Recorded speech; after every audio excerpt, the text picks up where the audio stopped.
Elected হৈ অহাৰ পাছত চলি থকা এটা আমাৰ ছিষ্টেমৰ পাৰ্ট।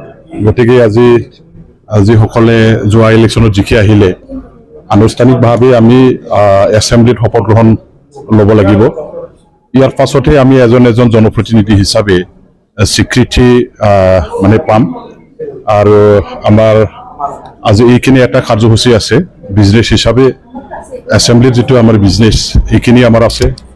শপত গ্ৰহণ অনুষ্ঠানৰ পাছত বাকী পিছত যিখিনি কাম হ'ব এইটো এছেম্বলিৰ যিটো বিজনেছ ওলাব। ইয়াৰ পিছতহে আমি আমাৰ প্ৰতিনিধিবিলাকৰ পাৰ্টিচিপেশ্যন আৰু নিজৰ যিবিলাক মানে কৰ্তব্য সেইখিনি আমি হাতত লৈ পেলাই কাম কৰিব পাৰিম। এতিয়া আজি শপত গ্ৰহণ অনুষ্ঠানটো হওক, ভালেই ভাল হওক, চবেই শপত গ্ৰহণ লৈ ল'ব।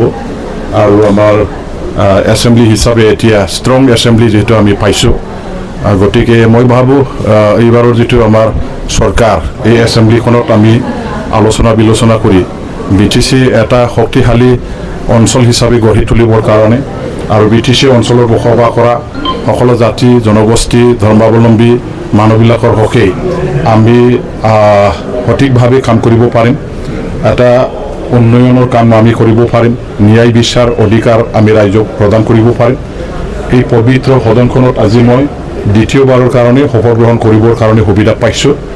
আৰু মই ভাবোঁ আজিৰ এই অনুষ্ঠানটো শেষ হোৱাৰ পাছত অনাগত দিনবিলাকত আমাৰ বৰ্তমানৰ যিটো চৰকাৰ আমি বনাবলৈ সক্ষম হৈছোঁ সেই চৰকাৰখনে ৰাইজৰ হকে কাম কৰি যাব। আপোনাৰ যিহেতু বিধায়ক দুটা দায়িত্ব বাঢ়িল, কেনেকৈ আমাৰ 6th শিডিউলত এইটো এটা ভাল প্ৰভিজন আছে। আমি যিসকল বিধায়ক আছে বিধায়কসকলেও 6th শিডিউলৰ এজন মানে আমাৰ কাউন্সিলৰ পাৰিষদ হিচাপে কাম কৰিব পাৰোঁ। আৰু এতিয়া যিহেতু MLA হিচাপেও মই বিধানসভাত আছোঁ, MLAৰো কাম মই ফেৰালিলি কাম কৰি থাকিম।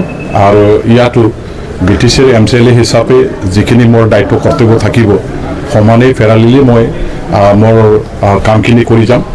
আৰু দুটা দায়িত্ব ইমান মোৰ কাৰণে ডাঙৰ নহয়।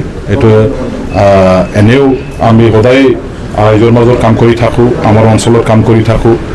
এতিয়া দুটা হাতেৰে কাম কৰিব পাৰিম, MLA আৰু MCLA। গতিকে ৰাইজৰ কাৰণে খুব বেছি ভালকৈ আকৌ কাম কৰিব পাৰিম বুলি মই আশা ৰাখিছোঁ।